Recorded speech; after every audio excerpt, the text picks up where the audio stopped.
I feel like this narrative that Nicki Minaj is on drugs is so interesting to me because it comes, like a lot of that comes from creators on this app and others that purport themselves to be like social justice advocates, mental health advocates, you know what I mean? And like try to, it comes from a lot of those like shea butter Twitter niggas, you know what I mean? Like people who you would think would be the last people to stigmatize and laugh and jeer at drug use are the very ones who drive that narrative home.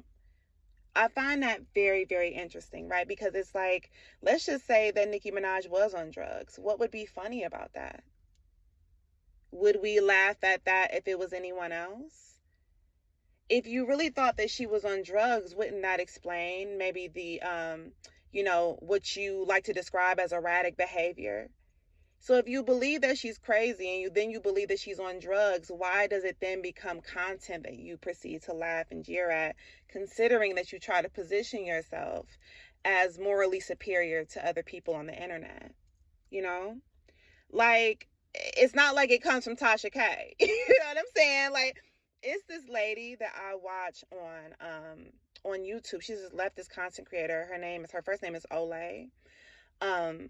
And she has a YouTube channel. I like it. You know what I mean? And then I seen that she had a Substack. So I was like, oh. So I go to look at the Substack, and I seen she had a video on there of Nicki Minaj. I didn't even know she did female rap content. But okay, I click on the video by the subtitle. I was confused. I was like, okay, let me see how she gonna give it up.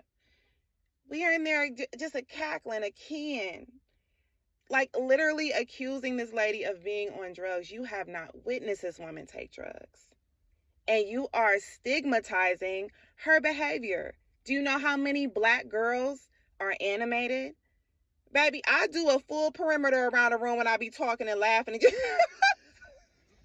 I'm ridiculous. I'm tamed in this car, but I am ridiculous to talk to. I'm an extremely animated individual.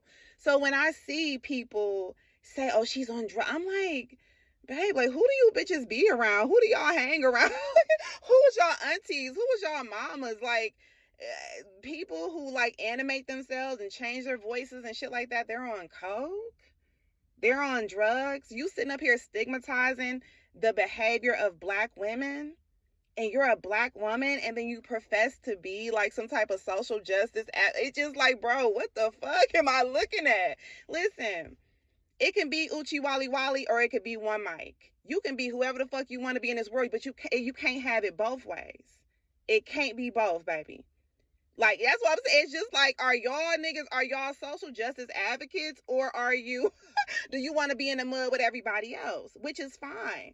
But like all the moral superiority is crazy to me when you're literally sitting here stigmatizing drug use, stigmatizing the behavior of black women and putting that on somebody based off of social media content. You have never witnessed this person ingest those drugs, but you feel comfortable saying that shit out of your mouth.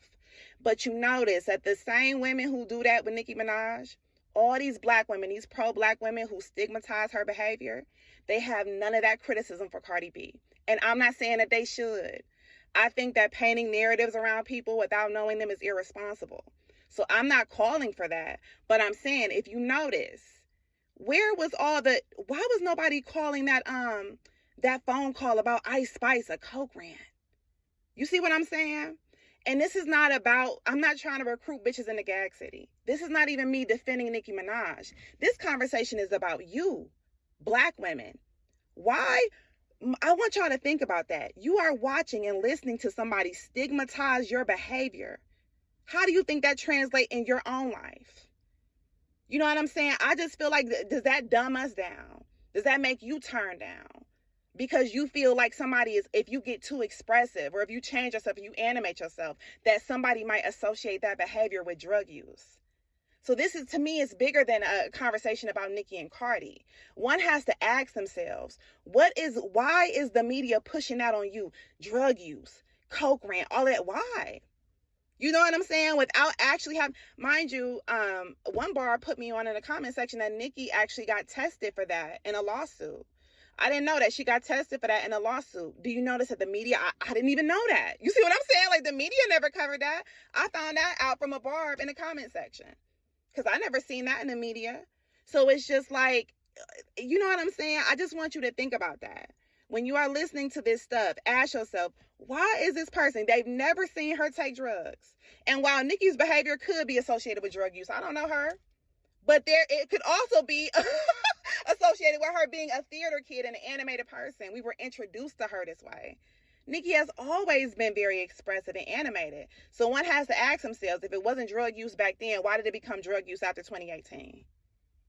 You know what I'm saying? Like, let's let's ask these questions, okay?